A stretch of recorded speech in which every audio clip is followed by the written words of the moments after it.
темасы катары тарбиялоо позициясынын 7 түрү дегенди алдым.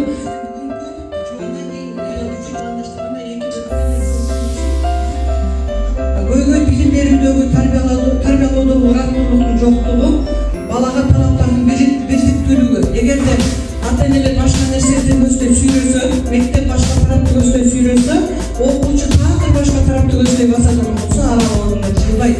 Ошондуктан мен сиздер менен мектеп менен кызматташууда, мугалимдер менен кызматташууда ушул араба ордунан жылыш үчүн кандай аракеттерди жасашыбыз керек.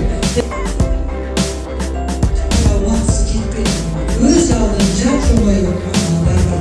Бул эми атайын изилдөөлөр негизинен айтылып атат да. Төртүнчүсү энетоо насырка. Бул эмнени билдирет? Такси айдоочулар турса дейт, мага география эмне керек бар деген барач коюп коет.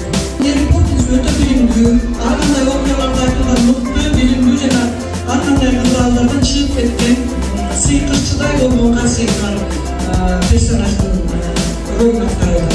Бул жерде жана чоң эненин рөлү, чоң атанын, кая эненин ушулар мына ушул эң мээримдүү тарбия болуп ушул. Өзүмдүн аягында сиздерге мондай тапшырма даярдап койдум. Муну сиздерге салып коелу. Үйгө барганда шашпай балдарга биринчи нандын баасы канча экенин айтып коюңуз. Нан канча турат? Балдар билбейт экен. Акча эмне, нан канча сом турат, ал каяктан келген, нанды ысырап кылса эмне болот? Бул билинбеген менен элементардык нерсе, бирок баланын тарбиясын көп таасир этет экен. Ошону ойлонуп туруп сиздерге мындай жөнөкөй көрүнгөнү менен өзүнүн ичинде көп терең маани бар. Нан кантип жасалат, нанды кантип табат, нанды сатып алыш үчүн кантип эмгектениш керек. Азыркы күндө нан канча сом турат, биздин үйдө канча сом расход болот. Муну билип билмеген финансылык дагы, руханий дагы сабаттуулугун арттырууга жардам берүүчү суроо.